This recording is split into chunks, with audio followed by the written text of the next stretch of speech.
मदन दिलावर के बयान को लेकर सर नहीं सर आज यूडीएच किस कचरे से बात कर रहे हो, किस कचरे की बात कर रहे हैं आप? खुद ही जज कर लेना कि वो कैसा व्यक्ति है और क्या बोलता है। सर यूडीएच मंत्री ने कहा दोनों जो बैरूपरा की और जो चंदपुरा की जो चारागाह भूमि थी उसको हाईकोर्ट ने क्लियर करके सरकार से निर्णय हमारे समय में ही करवा दिया था कि इसकी कॉलोनियां आप काट करके यूआईटी का विकास कर सकते हो और यहाँ लोगों को सुविधाएं दे सकते हो। इन्होंने आज तक नक्शा ही नहीं बनाया, प्लान ही नहीं आगे भेजा और कोई चेष्टा भी नहीं। जिस मंत्री की थोड़ा सा भाई में सबसे पहले तो आज का जो आपका संवाद रहा है उसको लेके बताइए। देखिए, छात्रों की गूंज कार्यक्रम राहुल गांधी जी ने कोटा में 17 तारीख को किया था और उसी के क्रम में प्रदेश कांग्रेस कमेटी ने सभी जिला कांग्रेस कमेटियों में ये छात्रों की गूंज कार्यक्रम और राहुल गांधी जी ने जो देश के एजुकेशन सिस्टम पे, एजुकेशन पॉलिसी पे जो बोला कि जो 5 ही सेक्टर ऐसे होते हैं, 5 नौकरियों के पीछे ही युवा पूरे देश का भाग रहा है, नीट, जेई,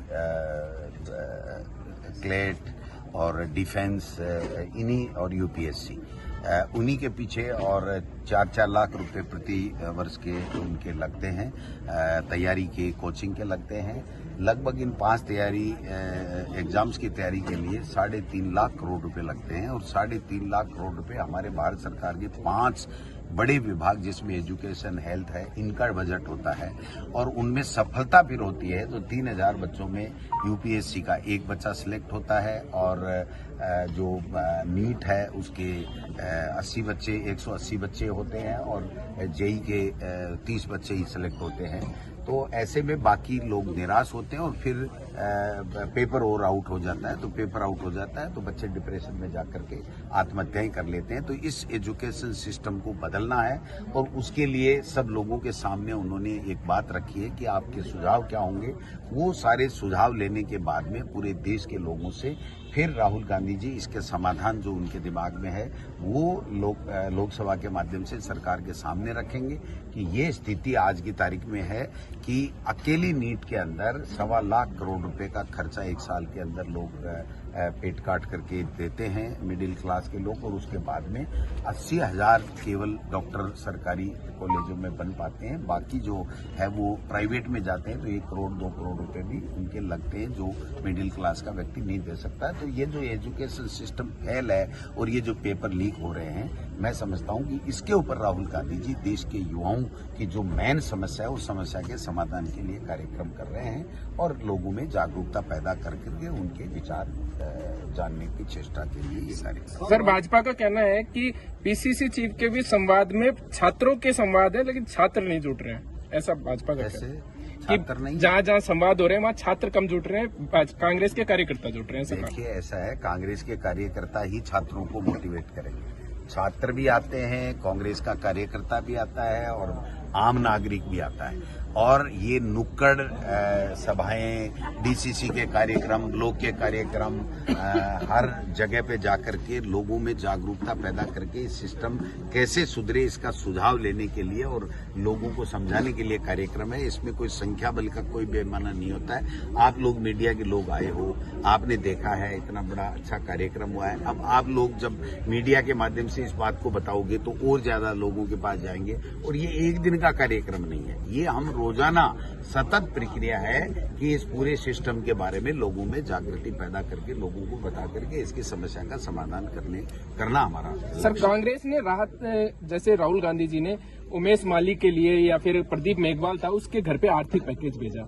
चूंकि अभी विधानसभा कोई सत्र नहीं है, लेकिन जैसे ही विधानसभा का सत्र होगा तो क्या राजस्थान सरकार से भी आपकी मांग रहेगी कि किसी प्रकार का राहत पैकेज दिया? 100% राजस्थान सरकार को सो मोटो ही उनकी मदद करनी चाहिए थी। हमने मांग भी की है, हमारी आज भी मैंने शब्द बोला है और हमेशा रहेगी। राहुल जी ने खुद ने बोल दिया है और जब विधानसभा और लोकसभा चलेगी तो उनके बड़े पैकेज के लिए और बच्चों के, दूसरे बच्चों को, परिवार के बच्चों को कोई नौकरी सरकार दे जिससे वो उस सदमे से उबर सके और अपना जीवन यापन कर सके, वो प्रयास भी हमारा रहेगा। तो आज यूडीएच मंत्री जी भी आए, कई लोकार्पण भी किए हैं, कई उनसे जो मास्टर प्लान के बारे में पूछा गया तो उन्होंने कहा है कि जो भूमाफिया है वही मास्टर प्लान चाहते हैं, आम आदमी नहीं चाहता। जनता नहीं चाहती। नीरज कर दो ना, कौन मना कर रहा है?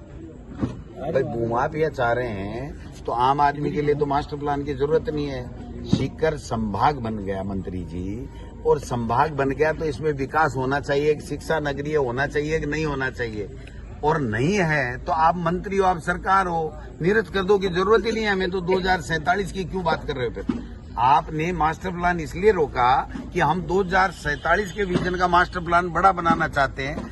आपने 80 गांव को यूआईटी के अंदर अलग से अधिसूचना करके क्यों जोड़ा? जब आपको मास्टर प्लान बनाना ही नहीं है तो उन 80 गांव के लोगों को यूआईटी में जोड़ करके उनकी सारी सुविधाओं को बंद क्यों कर दिया? तो कहने की बात अलग है, करने की बात है। जब आप एक तरफ तो मास्टर प्लान कह रहे हो कि जरूरत नहीं है, और एक तरफ आप 80 गांव इसके अंदर और जोड़ रहे हो, और 2047 का मोदी का विजन बता रहे हो कि हम इसका विस्तार करेंगे मास्टर प्लान का। इनके 4 बार नहीं 10 बार के बयान है, और आज अगर वो ये कह रहे हैं कि मास्टर प्लान की जरूरत नहीं है तो आप निरस्त कर दो, आपकी सरकार है। हम कब कह रहे हैं कि भाई मास्टर प्लान आपको देना ही पड़ेगा? लंबे समय से जो आवासीय कॉलोनी, सरकारी आवासीय कॉलोनी की भी उम्मीद जनता लिए बैठी है। मैं कह रहा हूँ इनके विजन में ही नहीं है, इनकी प्रायोरिटी में ही नहीं है। दोनों जो बैरूपरा की और जो चंदपरा की जो चारागाह भूमि थी उसको हाईकोर्ट ने क्लियर करके सरकार से निर्णय हमारे समय में ही करवा दिया था कि इसकी कॉलोनियां आप काट करके यूआईटी का विकास कर सकते हो और यहाँ लोगों को सुविधाएं दे सकते हो। इन्होंने आज तक नक्शा ही नहीं बनाया, प्लान ही नहीं आगे भेजा, और कोई चेष्टा भी नहीं। जिस मंत्री की अगर ये बयान हो कि मास्टर प्लान की जरूरत नहीं है तो फिर मास्टर प्लान की जरूरत नहीं है तो फिर विकास की भी जरूरत नहीं है। और फिर नगर निगम का तो जवाब आ गया उनका कि नगर निगम की तो यहाँ जरूरत ही नहीं, इस नगर परिषद को नगर पालिका बना दो मंत्री जी अगर आपके हाथ में। सर मदन दिलावर के बयान को लेकर सर नहीं सर, आज यूडीएच किस कचरे से बात कर रहे हो, किस कचरे की बात कर रहे हो? आप खुद ही जज कर लेना कि वो कैसा व्यक्ति है और क्या बोलता है। सर यूडीएच मंत्री ने कहा है कि भाजपा संगठन और सरकार के मुख्यमंत्री बार बार उनको संयमित आचरण की सलाह देते हैं, और फिर किनको? मदन दिलावर को अभी यूडीएच मंत्री ने तो फिर असर नहीं हो रहा है। फिर कोई डॉक्टर को दिखाओ, फिर किसी डॉक्टर को दिखाओ या छुट्टी करो। मुख्यमंत्री जी आपका आपकी सरकार का नाम बदनाम कर रहा है। सही है। आचरण तो उस बंदे का तो जैसा है वैसा ही है। देखो वो तो अभी एक महिला हमारी मातृशक्ति बैठी थी, हमारी बहन बराबर बैठी है, और किस तरीके से लक्ष्मणगढ़ में बोल के गया है। अगर वो ये कहता कि जब शिक्षा मंत्री गोविंद डोटासरा था उसने लक्ष्मणगढ़ में एजुकेशन के विकास के लिए 100 स्कूलें खोली थी, विषय खोले थे, कर्मोन्नत किए थे, 125 करोड़ का इंफ्रास्ट्रक्चर बनाया था, अब मैं ज्यादा बनाऊंगा। उन्होंने सीकर को संभाग बनाया, अब हम और ज्यादा बड़ा तोहफा देंगे। नीमका थाना को जिला बनाया, उसको देंगे। या वो दूसरी कोई बात एजुकेशन में ऐसी कोई बात कहते जिससे इन बच्चों का भविष्य निर्माण होता, कोई इंफ्रास्ट्रक्चर की घोषणा करते, कोई करते, कुछ ही नहीं है भाई साहब। वो तो मैं क्या बताऊं, उनके बारे में ज्यादा बोलना ठीक नहीं है। चलो ठीक है सर, थैंक यू।